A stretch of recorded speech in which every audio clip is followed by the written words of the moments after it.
All right, this is Boxing with the Truth, and you're here with the Truth on January 24th, 2015, and we are interviewing pro boxer, boxing trainer now, Tiger Smalls. How you doing, Tiger? How you doing, John? How you doing? Well, thank you for this interview. I appreciate you taking time out of your busy schedule. Well, I want to be here. I love this show. I love what you're doing for boxing. So, you know, most definitely, I'm here also not as a person to answer your questions, but I'm here to support. Okay, so let's start out. You're age 45. Your pro record now. I saw two different things, so I want you to clarify this.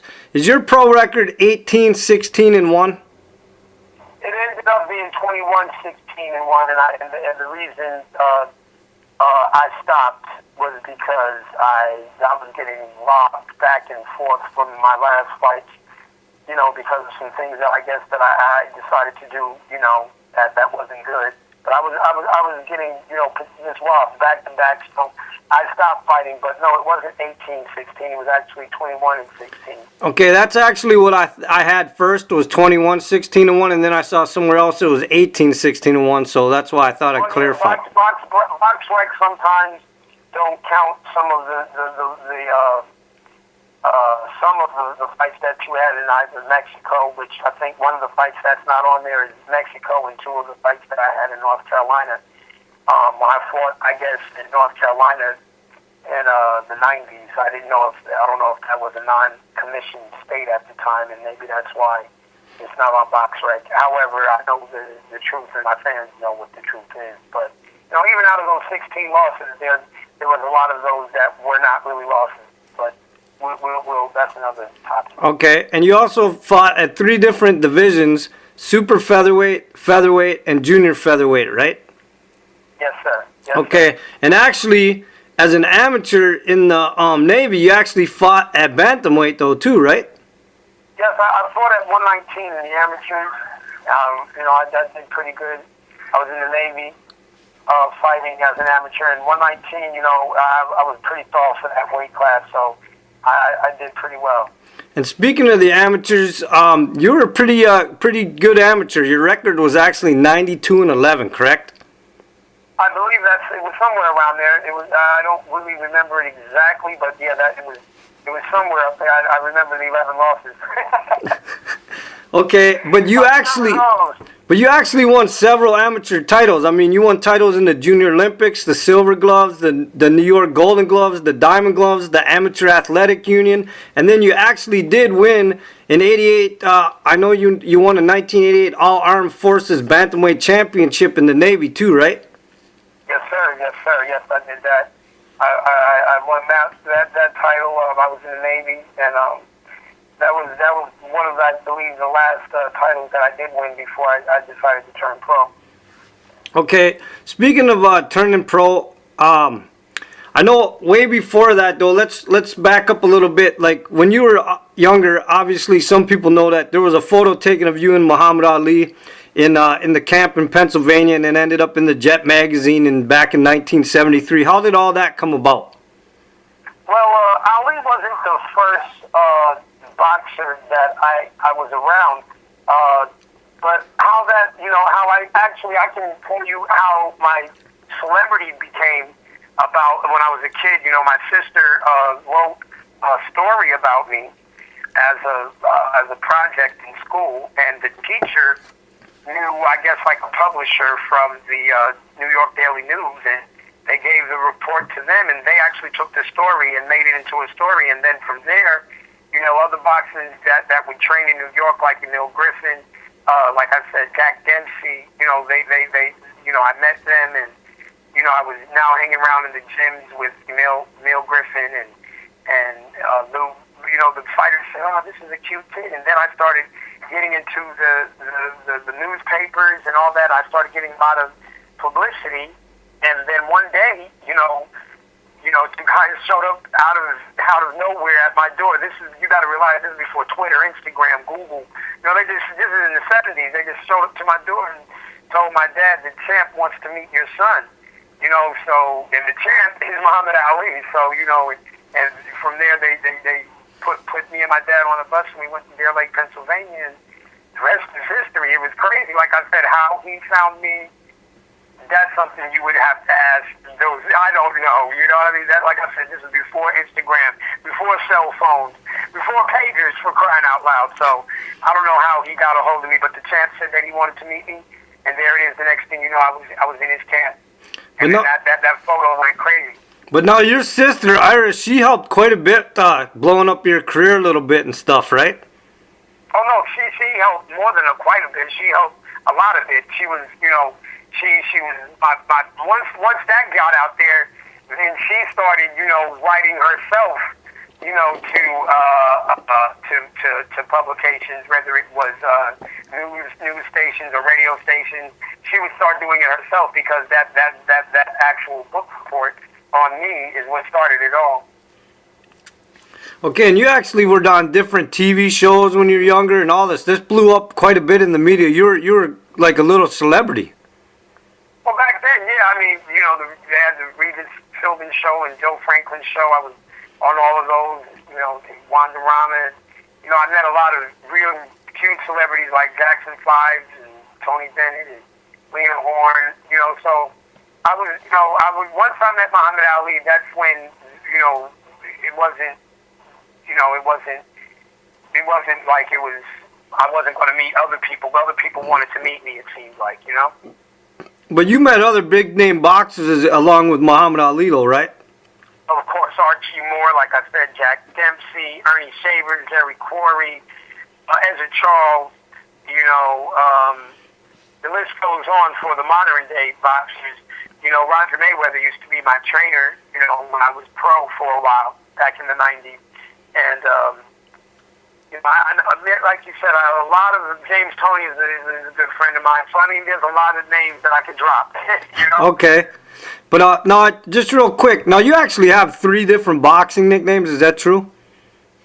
3 different boxing... Did you say 3 different boxing names? No, yeah, nickname. You have Tiger, the pride of the world. You have the one and the only. And you have the bad guy, right? Right. Those were my little nicknames. The first one was the bad guy because I've always... wanted to be like the people that everybody hated. I was always wanted to be the heel, and that might have worked against me later on in my career. But that was my persona, the bad guy. And then I went to the one and the only. You know, once again, as you can see in the name, I was an arrogant asshole. You know, just being a bad guy.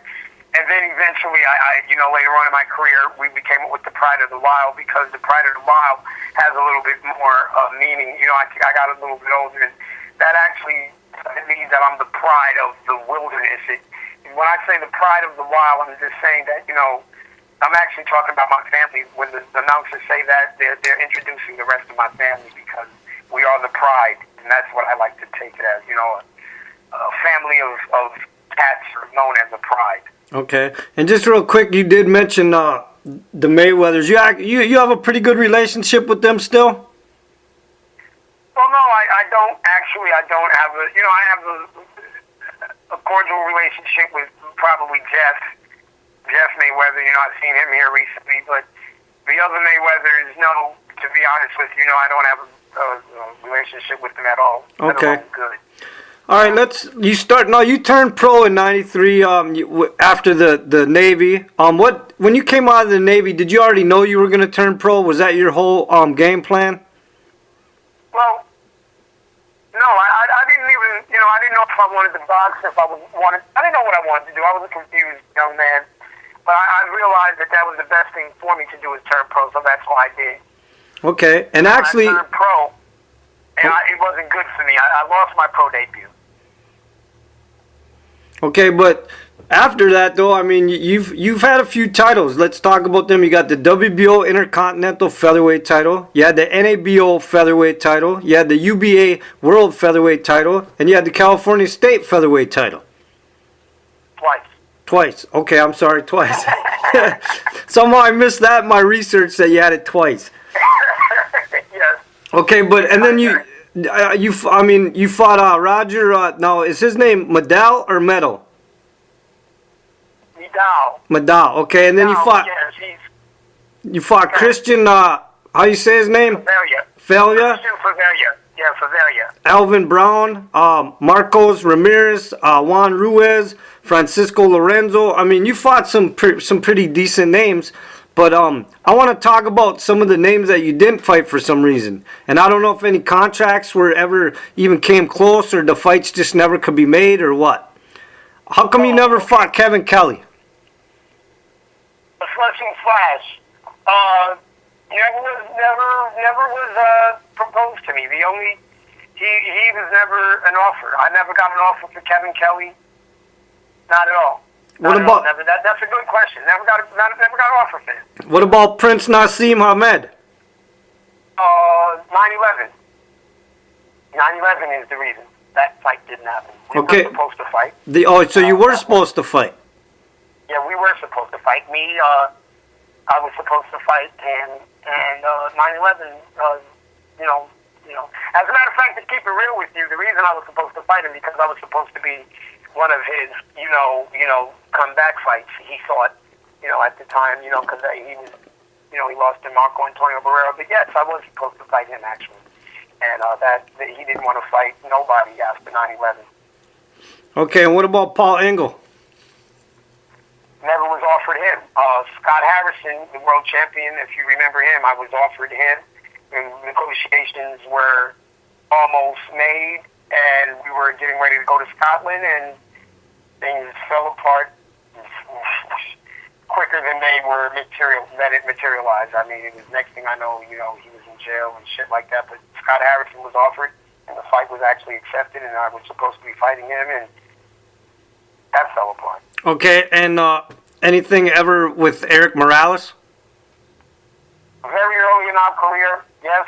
I was talking to Fernando Beltran and TJ, which was his promoter at the time, or his manager, and we were supposed to fight early in our career, but we were going in different directions. They were promoted by big promoters, and me and my sister was promoting myself. We were fighting at big venues like the Forum and the sports arena, but we were getting on these cards because we had the mouthpiece to get on it. It wasn't because we were signed by any big promoter. Okay, I just want to touch real briefly on your year in 2005. February 2005, you get put on High Times magazine posing wearing your belt and holding a marijuana bud. Why did you do that? Okay, the reason now, I would say being stupid. The reason then is, and part of me want to say it now, but I won't say it because it's a role model fact, and I do understand that. But the reason I really did it was to let people know that things like marijuana is not a performance-enhancing drug. So I was, wondering why was it such a big deal? Why was it a big deal? If a person is stupid enough to smoke a joint and get in the ring to go 12 rounds, for crying out loud, like, are you serious? Like, why are you being fined for it? Why are you being even tested for it? I think it's a waste of money, waste of time. They don't test for alcohol. They don't test. That was my point.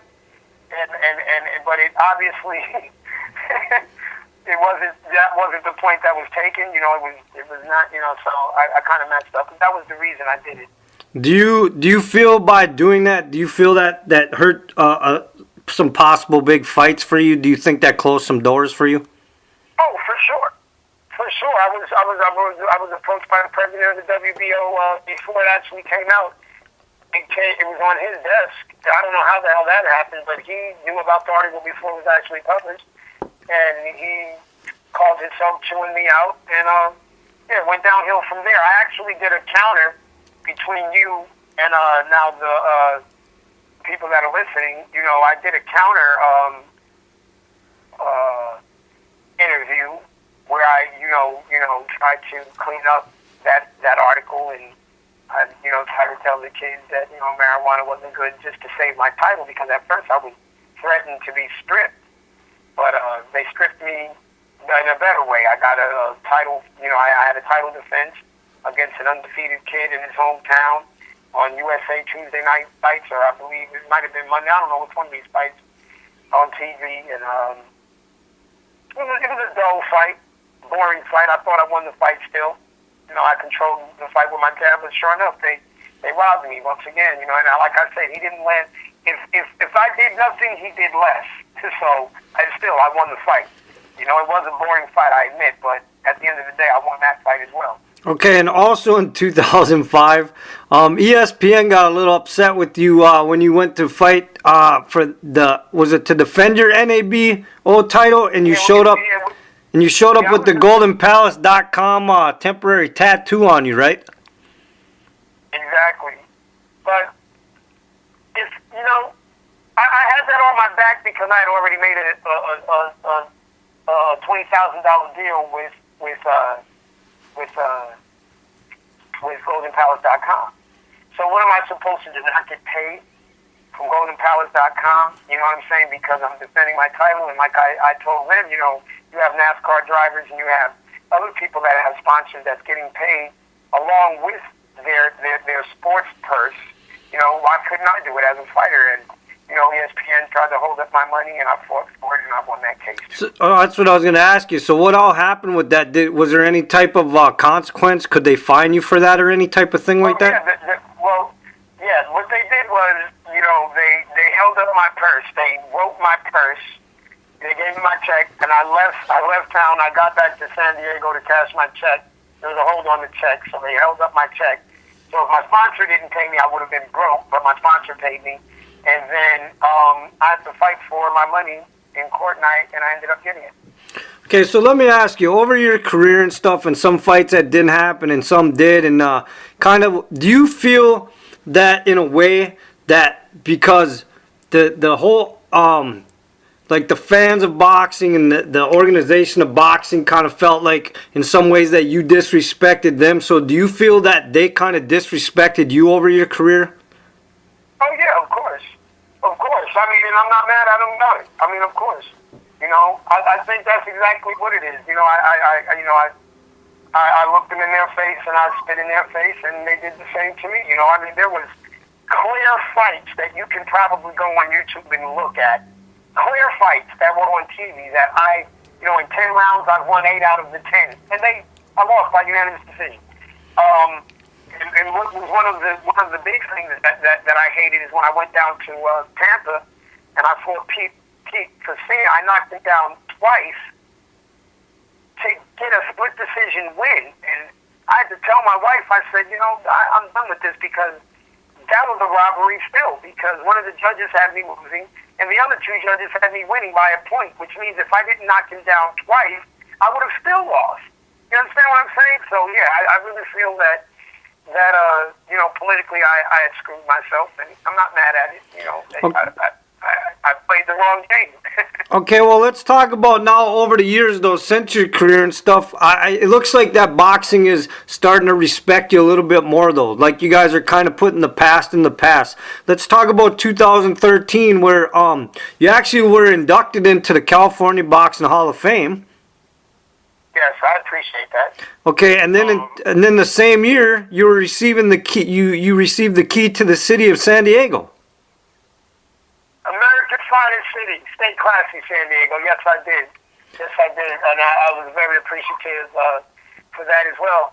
I don't know. I think a lot of things that patched up the relationship between boxing and I is me just working with the youth. You know, and I love boxing. Regardless of what I did, boxing is my life. But the main band-aid that I think between myself and boxing is my son right now. You know, he's coming up. He's totally the opposite of what I was, and he's better than I was as an athlete and as a fighter. You know, and he's a good guy. He's not a heel. He's not arrogant. He don't have his ass on his shoulders. His head isn't big, and he's learning every day, and he's very respectful. So I think that they see that I taught my son, you know, morals and respect, and to respect others. So they're like, damn, you raised somebody actually opposite of yourself. And I think that's the biggest patch up right now that I'm having with boxing, and I appreciate it. And I admit that I was wrong, and in the past.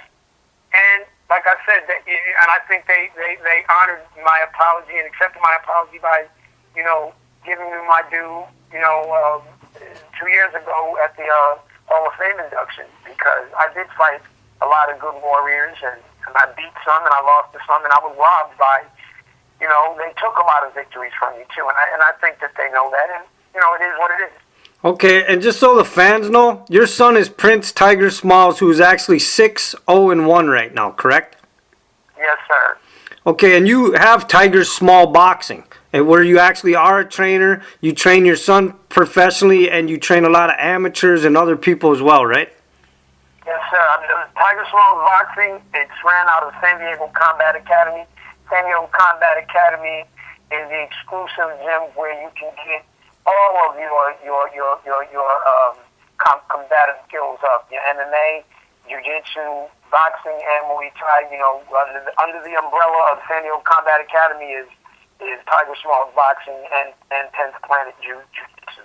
So you can find me always at San Diego Combat Academy, whether it's Convoy or Mission Gorge. So when you were fighting, did you ever have any types of superstitions or rituals or habits that you had to do before a fight? Yes, sir. Well, not before a fight. I wore the same underwear. Same underwear. All I did was fight in these underwears. I had the same drawers. So that was my superstition. I had to always, it got.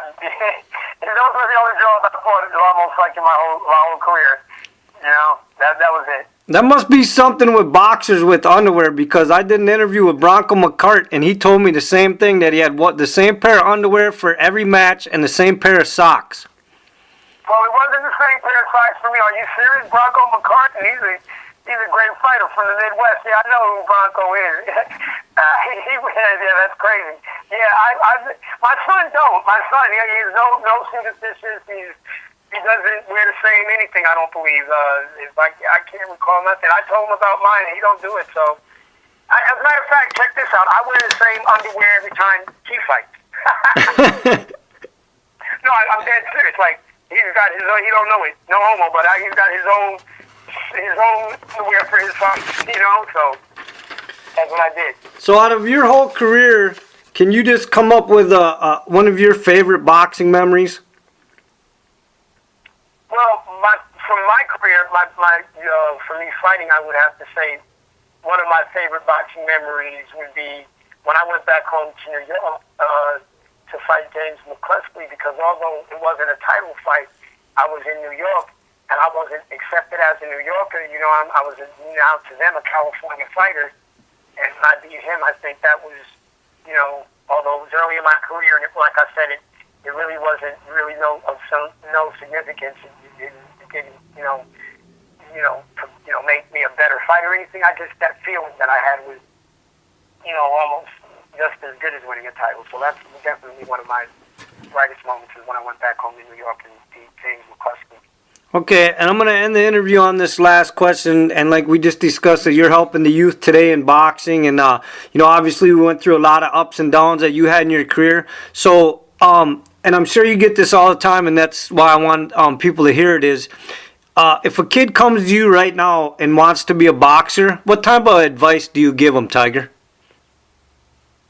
If a kid want to come to me and be a fighter, first thing I would tell him is that boxing is for the discipline, and I would first of all accept him. And that's one thing. Before I even answer in detail your question, I would like to give big up to all the coaches around the world, whether I believe or disagree or agree with some of their boxing philosophies. I definitely agree with this, that they're keeping young children out of the streets and keeping them from getting in trouble and doing other activities that they can end up dead or in jail. So you got to give big up to all the coaches, first of all. But the advice that I would give them is that this is a game changer, as they would say. Once you become a fighter and you come in that gym, you have to, want to learn. And when you learn from boxing, you'll learn how to be disciplined. You're not going to have time to want to fight out there in the streets. you'll understand a lot of things. You'll understand life. You'll look at life a little bit differently. So when kids come to me, the first thing I do is give them open arms. One thing I don't have is a tryout. Your tryout is to tell me that you want to fight, and I'll help you from there. But you know, you come to me, I'm going to give you the advice to just be disciplined, stay focused, listen to, look and observe. Also, you know, like I said, boxing is parallel to life. Look and observe, you know, and everything will be good. You know, stay with your dreams for sure. You know. All right, well, Tiger, I really appreciate this interview. I learned a lot about you, and I appreciate the fact that you were open and honest about all the things we talked about. So, oh yeah. Continue to teach the youth. It's a great thing, and I truly believe that boxing is one sport that does not discriminate. Oh yeah, most definitely. And the truth. Not, and you know, I agree with you 100%. It does not, and you know, I love all the boxers out there that coming up, and like I said, all the coaches. I got to give y'all a big up. You know, that's a good thing that we're doing across the world. You know, helping these children. That's a good thing. All right, and look for Tiger's son to come up through the ranks. Prince Tiger Smalls, like we said, he's 6-0-1. So watch out for him, because he's the next Tiger. He's going to be the next champ. All right, and the truth Yes, sir. has spoken.